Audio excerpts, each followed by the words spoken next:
The rain fell silently against the towering glass windows of the penthouse on the 63rd floor, blurring the golden lights of Madison Avenue below. Amelia Hart stood motionless, her slender frame silhouetted against the stormy night sky. At 29, with her pale skin and dark auburn hair cascading loosely over her shoulders, she clutched a platinum ring embedded with a flawless diamond. It felt as cold and unyielding as the contract she had signed just hours earlier. Behind her, Aiden Cross methodically unbuttoned his crisp white shirt, his broad shoulders casting long shadows across the minimalist living room. At 39, he was a white man with sharp features, high cheekbones, a strong jawline framed by neatly trimmed dark hair and piercing blue eyes that rarely betrayed emotion. As the CEO of Crosswell Capital, he had built his empire from nothing, earning a reputation as the heartless one in boardrooms across Wall Street. His success was forged in steel, but tonight, even he felt the weight of the evening's decision. Amelia turned slightly, her green eyes meeting his in the dim light. The contract lay on the marble coffee table between them, a thick document of 23 pages, bound in a red envelope stamped with the logo of his law firm. She had read every clause twice, her hands trembling as she signed her name in elegant cursive. In exchange for her role as his wife in name, only Aiden would cover the mounting medical bills for her father, who lay in a private hospital room downtown, battling a rare form of cancer. The treatments had drained her savings, and this arrangement was her last resort, a calculated transaction to secure his care and provide her with financial stability for 2 years. "You don't have to play the perfect wife." Aiden said, his voice low and measured, without turning to face her fully. He folded his shirt neatly over the back of a leather armchair. "Just stand by my side at the necessary events. That's all I require." Amelia nodded, her fingers tightening around the ring. She slipped it onto her left hand, the metal heavy against her skin. The agreement was clear: no intimacies and no shared finances beyond the stipulated support, and an automatic dissolution after 24 months if either party wished.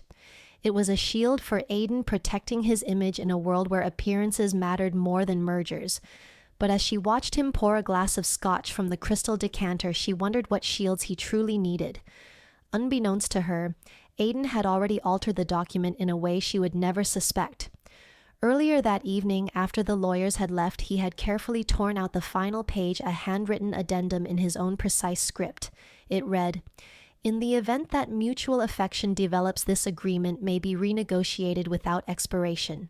He had crumpled it and tossed it into the fireplace, watching the flames consume it. Love to Aiden was a liability he could no longer afford. He had learned that lesson years ago, paying a price that still haunted his sleepless nights. The rain intensified, drumming against the glass like unspoken regrets. Amelia moved to the window again, pressing her palm against the cool surface.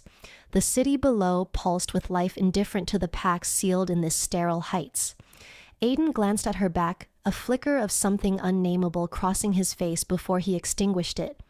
He turned away, retreating to his study, leaving her alone, with the echo of their hollow vows. 3 weeks had passed since the signing, and Amelia had begun to navigate the rhythms of her new life in Aiden's penthouse, a world of polished marble floors, floor-to-ceiling windows overlooking the bustling streets of Manhattan, and an unspoken barrier that kept everything at arm's length. The space was immaculate, designed by some renowned architect, whose name Aiden had mentioned once in passing, but it felt more like a high-end hotel suite than a home. Every morning, a personal assistant delivered a schedule, a photo session for a financial magazine on Tuesday, a charity luncheon on Thursday, and occasional appearances at board meetings where she was expected to smile and nod, her arm lightly linked with his. Aiden upheld his end of the bargain with precision. He never invaded her personal space, no accidental brushes in the hallway, no lingering glances across the dining table. Their conversations were polite, transactional discussions about the weather, the stock market's fluctuations, or updates on her father's condition. The hospital bills had vanished overnight, replaced by confirmations of cutting-edge treatments and private nurses. Her father, a retired accountant from a quiet suburb in Connecticut, had even called her one evening, his voice stronger than it had been in months. "This Aiden fellow, he's a godsend, Amelia. I don't know how you managed it." She had murmured something non-committal, her chest tightening with the weight of the secret. Yet for all the luxury, the silk sheets, the gourmet meals prepared by an invisible chef, the arrangement left her feeling hollow. She was a fixture in his life, elegant and unobtrusive, like the abstract art on the walls. Nights were the worst. She would lie awake in her separate bedroom staring at the city lights twinkling below, wondering if this was all there was to her existence now, a beautiful cage with an expiration date. Aiden, for his part, immersed himself in work. He rose before dawn, his footsteps echoing down the hall to his private gym, then to his office, where he spent hours on calls with investors across time zones. He was a machine of efficiency, his white skin often pale from lack of sunlight, his blue eyes focused on screens rather than people. Amelia had glimpsed fragments of his routine, the way he loosened his tie at the end of the day, pouring a single glass of scotch before retreating to his study. He avoided questions about his past, steering conversations back to neutral ground. One sleepless night around 2 a.m, Amelia wandered the dimly lit corridors, her bare feet silent on the cool floor. She paused outside his study door, which was slightly ajar, a sliver of warm light spilling out. Curiosity drew her closer. Through the crack, she saw Aiden seated in a leather armchair, his shirt sleeves rolled up revealing toned forearms. In his hands was a faded photograph, its edges worn from years of handling. The image showed a younger Aiden smiling broadly beside a woman with dark hair and warm Asian features. Her arms wrapped around a small boy no more than 3 or 4 with Aiden's blue eyes and her delicate nose. They looked happy, frozen in a moment of unfiltered joy. Aiden didn't notice her. His gaze was fixed on the photo, his expression unreadable but laced with a quiet sorrow. He traced the boy's face with his thumb, then set the frame down gently on the side table as if it were made of glass. The next morning, over a breakfast of fresh croissants and coffee served on the terrace, Amelia couldn't hold back. The city hummed below them, a distant roar of traffic and life. "The woman in the photo last night," she said softly, setting down her cup. "Who was she?" Aiden's fork paused midair, his blue eyes lifting to meet hers for the first time without evasion. He placed it down carefully. "Someone who left," he replied, his voice even but edged with finality. "She took our son with her. I didn't even know his name until it was too late." Amelia's breath caught. "Why didn't you go after them?" He leaned back, his posture rigid. "Because I know what it feels like to be someone's second choice. And I swore I'd never let anyone make me feel that way again." His words hung in the air, a barrier as solid as the contract between them. She nodded, swallowing the questions that burned in her throat. That night, alone in her room, Amelia opened her laptop for the first time in months. The screen glowed softly as she began typing. Resurrecting the novel she had abandoned years ago, a tale of 2 strangers, bound by circumstance, living under one roof, but worlds apart, each afraid to knock on the other's door. As the words flowed, she felt a spark of something real amid the artifice, a quiet rebellion against the emptiness. The annual gala for Croswell Capital was held in the grand ballroom of a historic hotel on 5th Avenue, where crystal chandeliers cast a shimmering glow over tables draped in white linen and adorned with fresh orchids. The air hummed with the low murmur of conversations, investors mingling with executives, the clink of champagne flutes punctuating deals whispered in corners. Amelia stood at the entrance, her satin red gown hugging her figure, its deep neckline accentuating her pale skin, and the simple diamond necklace Aiden had insisted she wear. Her auburn hair was swept into an elegant updo, but she felt exposed like a painting hung in the wrong gallery.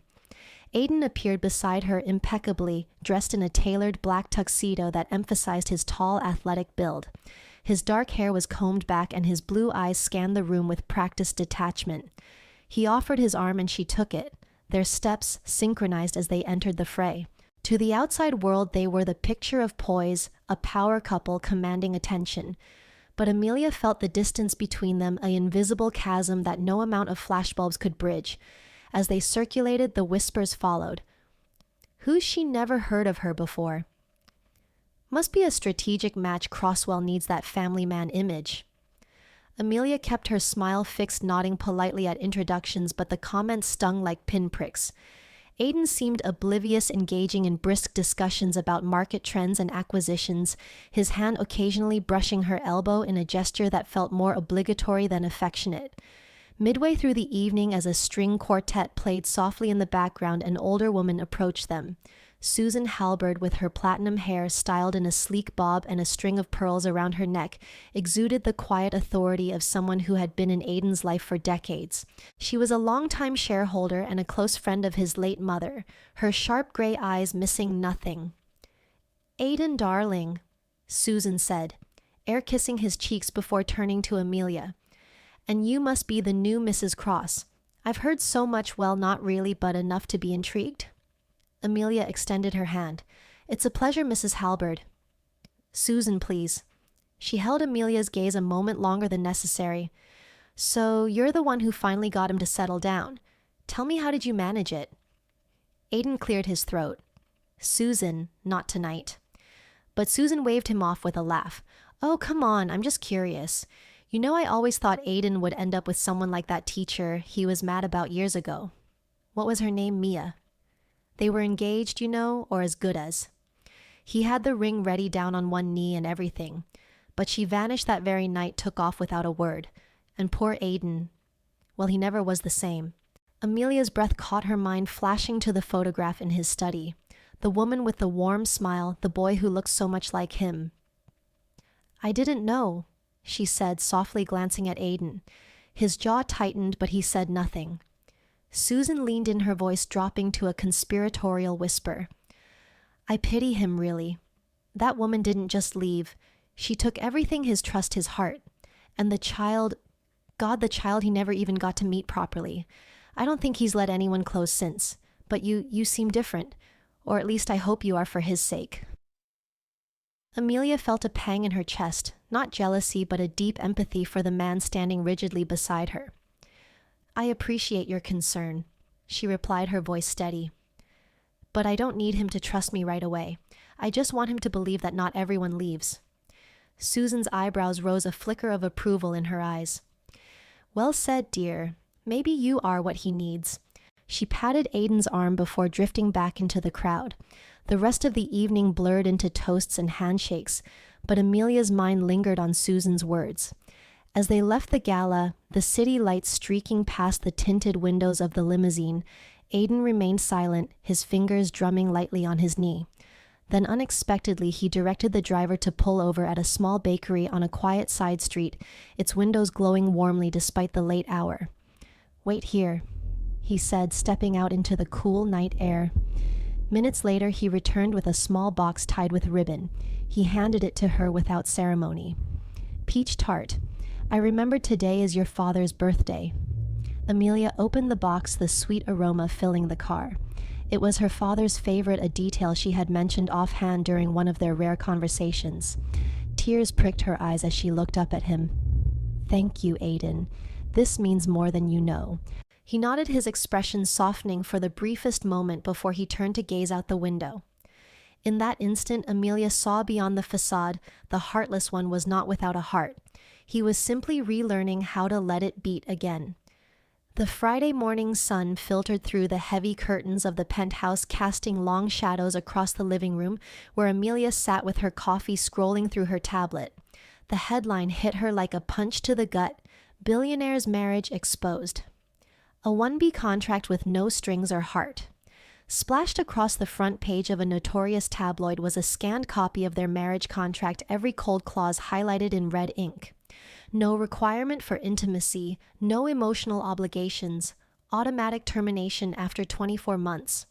And scrawled in bold at the bottom, "He never intended to love her." Amelia's hands trembled as she zoomed in, her pale face draining of color. The document was unmistakable, the same one she had signed down to the notary's stamp. How had it leaked? Her mind raced, piecing together the implications, the whispers at the gala, the prying eyes of Aiden's board. This wasn't just a breach. It was a deliberate sabotage designed to humiliate her and destabilize him. She felt exposed, reduced to a footnote in his empire, a temporary fix, discardable like an outdated merger. She stormed into his study, the door banging open against the wall. Aiden was already there, pacing with his phone in hand, his dark hair disheveled for the first time she could recall. A printed copy of the article lay crumpled on his desk, surrounded by shattered glass from a toppled tumbler. He looked up, his blue eyes stormy, but before he could speak, she thrust her tablet forward. "How did this happen?" she demanded, her voice cracking with a mix of fury and betrayal. "Who leaked it? And why does it say you never intended to love me like I'm some clause you could just erase?" Aiden stopped pacing, his broad shoulders tensing under his shirt. He ran a hand through his hair, exhaling sharply. "The board," he said, his tone clipped. "They've been pushing back on my decisions lately, saying I'm getting soft distracted. This is their way of forcing my hand, reminding me where my priorities should lie, not with personal matters." Personal matters. Amelia echoed, her green eyes flashing. "Is that what I am to you? A distraction?" "You promised discretion, Aiden. You said this would stay between us, but now the whole world knows I'm just your hired wife. No feelings required, no future guaranteed." He stepped closer, his expression hardening, but there was a flicker of something deeper, regret perhaps, or fear. "I didn't leak it. I've got my team tracing the source right now. We'll issue a statement, spin it as a forgery or a misunderstanding. Damage control." Damage control. She cut him off, her voice rising. "That's all you ever do. Control everything like it's a boardroom negotiation. The contract, the schedules, even us. You treat me like I'm invisible, like I'm not even real unless it suits your agenda. Do you even see me, Aiden? Or am I just another asset to manage?" He flinched, his jaw clenching as he turned away, gripping the edge of his desk. "You don't understand. After what happened before, I can't afford to lose control. Not again." His voice dropped, laced with the raw edge of old wounds. "She left me on the night I proposed, took our son without a word. I woke up to an empty house and a note saying it was over. Do you know what that does to a man? It breaks you. And I've spent years rebuilding, making sure no one can do that to me again." Amelia's anger softened for a moment, the empathy from the gala resurfacing, but it wasn't enough to quell the hurt. "I get that you're scared. I do. But this," she gestured to the article, "this makes me feel like I'm nothing to you, like you'd rather keep me at arm's length than risk feeling anything real." Aiden spun back to face her, his blue eyes intense. "That's not fair. I've kept my word. Your father's care, the stability. What more do you want?" "More than a transaction?" She whispered, tears welling despite her resolve. "I didn't sign up to be a ghost in your life." She turned and walked out, her heels echoing down the hallway. Not because the pain was unbearable, but because she needed him to confront it, to realize that holding on too tightly meant losing what mattered most. She grabbed her coat and left the penthouse, hailing a cab to her old apartment in Brooklyn, the one she hadn't fully given up. The city blurred past, a reminder that some walls couldn't be breached with contracts alone. Back in the study, Aiden stared at the crumpled printout, his knuckles white as he crushed it further. For the first time in years, the fortress he had built cracked. He hadn't just lost control of the narrative, he was losing her. And in that realization, a decision formed: he would face the board, not to salvage his image, but to reclaim something he thought long gone, the capacity to let go. 2 days after Amelia's departure, Aiden summoned an emergency board meeting at Croswell Capital's headquarters, the sleek conference room on the 50th floor overlooking the Hudson River. He arrived alone, without his usual entourage of advisors or lawyers, carrying only a single folder under his arm. The board members, seasoned executives in tailored suits, their faces etched with anticipation, shifted uncomfortably as he took his seat at the head of the table. Whispers circulated the leak had been their doing, a calculated move to rein him in. Aiden placed the marriage contract on the polished mahogany surface, its pages fanned out like a confession. "You've all seen the headlines." He began, his voice steady, his blue eyes sweeping the room. "You think I've gone soft, that emotions are clouding my judgment, and you're right." A murmur rippled through the group, but he raised a hand, silencing them. "This contract was my shield, a way to control what I couldn't trust. But if letting in those emotions is what pulls me out of the scar I've carried for 10 years, then I embrace it. With deliberate slowness, he gathered the pages and tore them in half, then quarters, the sound of ripping paper echoing like a declaration. Shreds fluttered to the table. She's not a threat to this company. She's the only chance I've had at a real life, and I'm done hiding behind clauses. The room fell silent, stunned faces staring back. Aiden stood, his posture unyielding. Consider this, my notice. Crosswell will thrive, but on my terms. If that doesn't suit you, there's the door. He left without another word, the weight of their gazes following him. That evening, as the sun dipped below the skyline, Aiden made his way to the modest Brooklyn brownstone where Amelia had retreated, an unassuming building with cracked steps and flickering streetlights far from the opulence of his world. He had walked there eschewing the chauffeured car, his tuxedo replaced by a simple coat and jeans. In his hand was a leather-bound notebook, its pages filled with his own handwriting. Amelia opened the door, her auburn hair loose, her eyes red-rimmed from sleepless nights. She froze at the sight of him, but he spoke first, his voice softer than she had ever heard. I didn't come to negotiate. He handed her the notebook. On the first page, in his precise script, not a clause, not a contract, a choice. Every day, if you'll have me, I'll choose you, no reasons required. She flipped through the pages, notes on her favorite book, sketches of the peach tart bakery, memories of their silent breakfasts. Tears blurred her vision. Aiden. He stepped closer, his pale face earnest under the porch light. I tore it up in front of them, all of it, because you're not a transaction. You're the one who made me want more than control. Amelia set the notebook down and wrapped her arms around him, her head resting against his chest. I'm not coming back for the empire. I'm coming back for you because finally you're letting yourself feel. 1 year later, they remarried in a quiet ceremony at a small chapel in upstate New York, surrounded only by her father, now recovered, his cheeks flushed with health, and a handful of close friends.